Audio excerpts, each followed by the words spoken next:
કેમ છો બધા? આશા રાખું છું બધા મજામાં હશો.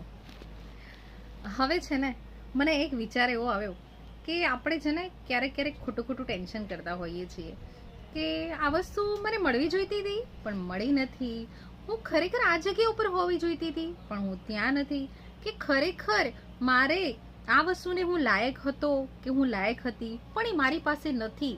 તો આના માટે મારું નસીબ છે ને એ બહુ જ ખરાબ છે. ખરેખર આપણે દોષ દઈએ છીએ કે નહીં? ખરેખર દઈએ છીએ. અને ઘણી વખત એવું વિચારીએ છીએ કે જો આ ન થયું હોત ને તો હું અત્યારે અહીંયા નહીં અહીંયા હોત, આમ ન હોત તો હું અહીંયા નહીં તો પણ હું ત્યાં હોત. એટલે આપણે શું કરીએ છીએ, આપણે એની ઈચ્છા નથી રાખતા પણ અત્યારે આપણે જે સ્ટેજ ઉપર છીએ ને એ સ્ટેજને આડકતરી રીતે આપણે એને ખરેખર એક્સેપ્ટ નથી કરતા.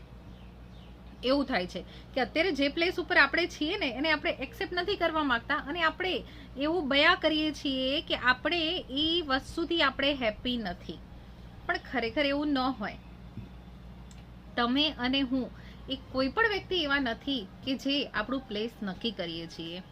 કારણ કે આપણા છે ને પહેલેથી જ લેખ લખાયેલા હોય ને તો આપણે જે જગ્યા ઉપર આપણે લાયક હોય ને એ જગ્યા ઉપર જ ભગવાન આપણને આપોઆપ મૂકી દે છે.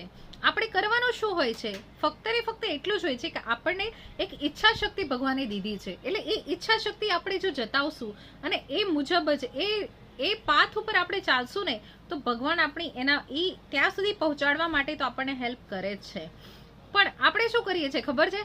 આપણે છે ને પથ્થરરૂપી જે પરમેશ્વર છે ને એની તો પૂજા કરીએ જ છીએ પણ જે આપણી અંદર જે જીવતો આત્મા છે ને એને ક્યાંક ને ક્યાંક ઠેસ પહોંચાડીએ છીએ. અને આને ઠેસ પહોંચાડવી એટલે શું? તો એટલે એવું કે કોઈ સામેવાળું વ્યક્તિ છે એને તમે કઈ પણ રીતે જો કોઈક અનાયાસે નહીં પણ જો જાણી જોઈને તમે દુઃખ આપો છો, જાણી જોઈને કોઈ વ્યક્તિને તમે પરેશાન કરો છો, જાણી જોઈને કોઈની તમારી મદદ થઈ શકતી હતી ને તમે નથી કરી, બરાબર? તો ત્યારે એની અંદર રહેલો જે જીવંત આત્મા છે એ અથવા તો આપણી અંદર રહેલો જીવંત આત્મા છે ને એ બંનેમાંથી એક પણ નાખુશ થાય છે. અને જ્યાં સુધી એ નાખુશ થશે ને ત્યાં સુધી તમને તમારું જે ધારી વસ્તુ છે ને કે પરિણામ છે ને એ તમને નહીં મળે, બરાબર ને?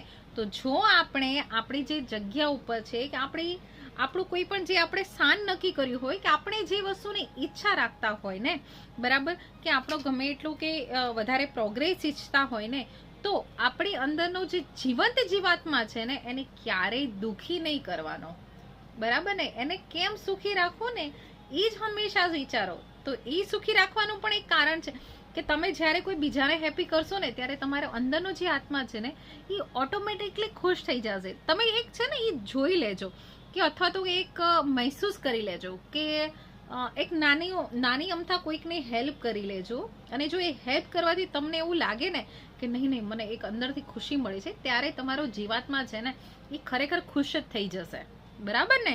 પછી જ આપણે પથ્થરરૂપી જે પરમેશ્વરની આપણે પૂજા કરીએ છીએ ને એની ઉપર આપણે વિશ્વાસ રાખીને એની તો પ્રાર્થના કરશું જ પણ પોતાના જીવાત્માને હેપી રાખજો.